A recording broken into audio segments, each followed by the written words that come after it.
আসসালামু আলাইকুম দর্শক, আপনারা দেখতে পাচ্ছেন এই মুহূর্তে একটা এসপি শাইন বিক্রয় হলো। তো আমরা দেখি যে কত টাকা দিয়ে বিক্রয় হলো এবং কাগজপাতি বুঝে পাইছে কিনা।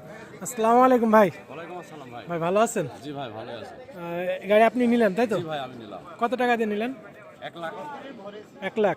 ফুল 1 লাখ? হ্যাঁ, কাগজপাতির কি অবস্থা? কাগজপত্র হাফ টাকা। হাফ টাকার। কত সালের মডেল? 20-এর মডেল। 20-এর মডেল। আসছেন কোথা থেকে? মেহেরপুর থেকে। কাগজপাতি কি বুঝে পাইছেন? জি ভাই কাগজপত্র বুঝে ভাই। যে কাগজপাতি তাহলে বুঝে পাইছেন না? জি এই যে আমরা যে গাড়ি বিক্রয় করলো তার সঙ্গে একটু কথা বলি। আসসালামু আলাইকুম ভাই। ভালো আছেন না? ভাই আপনি 1 লাখ টাকা বিক্রি করলেন না? গাড়ির কন্ডিশনটা কেমন? Super fresh. আপনাদের একটু দেখায় যে 1 লাখ টাকায় এত সুন্দর ফ্রেশ একটা গাড়ি এসপি শাইন 20 সালের মডেল আপনারা আলমডাঙ্গা হাটে পাচ্ছেন। তো ভাই আপনি কি টাকা পয়সা বুঝে পাইছেন? টাকা পয়সা বুঝি পাইছি। ভাই আসছেন কোথা থেকে? মেহেরপুর থেকে না? আপনারা চাইলে আসতে পারেন হাটে, মানে একদম কম দামে গাড়ি এখানে পাওয়া যায়। ভিডিওটা ভালো লাগলে অবশ্যই শেয়ার করবেন। আল্লাহ হাফেজ, ধন্যবাদ সবাইকে।